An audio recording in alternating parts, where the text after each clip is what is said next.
Hi everyone, and welcome back to Foibles and Fancies. I'm here today to talk to you about a couple of books that are well loved within literary circles and highly respected, but didn't quite jive with me. The first is The Handmaid's Tale by Margaret Atwood. I first heard about this book back in high school when another English class was assigned it, but I was never really inspired to pick it up until I heard about the TV series. Fun fact, my sister-in-law is part of the wardrobe team for season 2 of The Handmaid's Tale. I think like many people, I wanted to read the novel before watching the TV series, so I picked up the audiobook narrated by Claire Danes.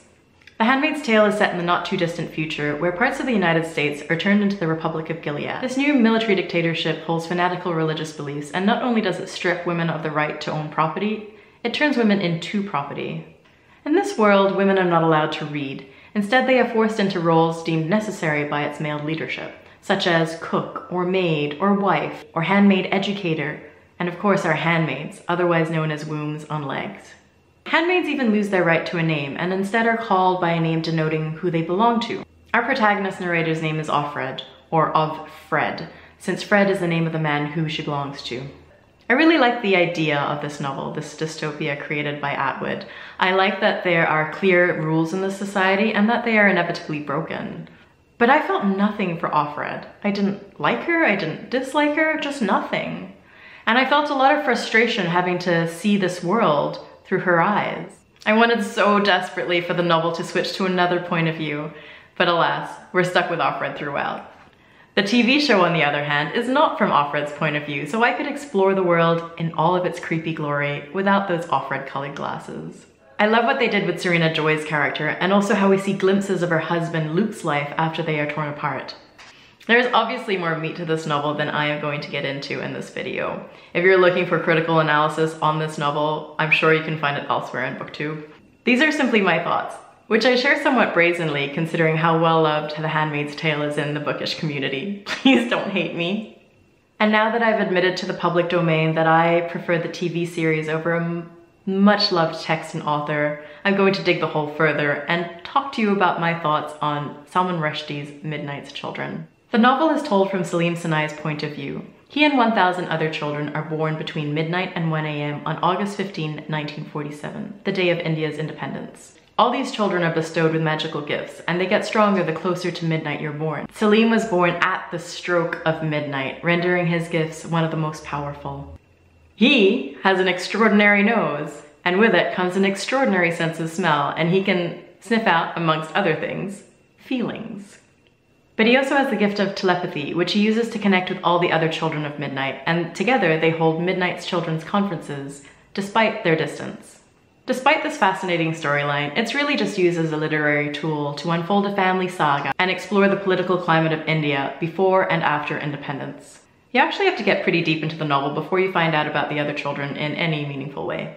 I've already gushed about how well-loved Midnight's Children is in literary circles, so let's get on to my not-so-glowing review. An incredibly important factor for me is the enjoyability of a book. Perhaps it's the businesswoman in me, but I value succinctness, and this book is far from succinct. On many occasions, I wanted to reach in through to that car audio system, shake the narrator, and say, "Get to the point already." My easily confused mind couldn't keep up with the fact that we jump around time so frequently. Firstly, there are two versions of the present in this book. One where the narrator speaks to us directly as the reader, and another where he gets immediate feedback, jarringly so, from Padma. For most of the novel, I thought that Padma was his maid who he also slept with. She kinda is, but she also kinda isn't. I'll let you read the book to figure it out for yourself. Then there are the stories of his grandparents, his own paths, and the memories of others he gleans from reading their minds.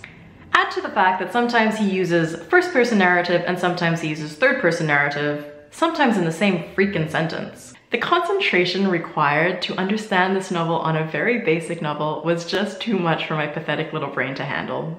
I get that this is an important novel. I also get that Salman Rushdie is a big deal and his novels are oozing with symbolism and references to history and culture and politics.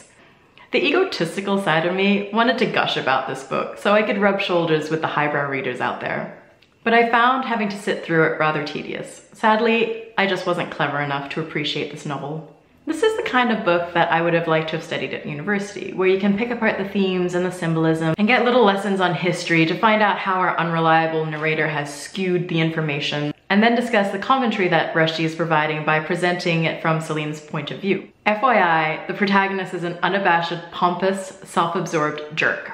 Also, the seemingly random props strewn throughout the book are just begging to be analyzed. But most of all, I wish that I had studied this in a formal setting so I could feel smugly satisfied that I was clever enough to understand this book. On the plus side, I did learn a few new words, which is always a great byproduct of reading.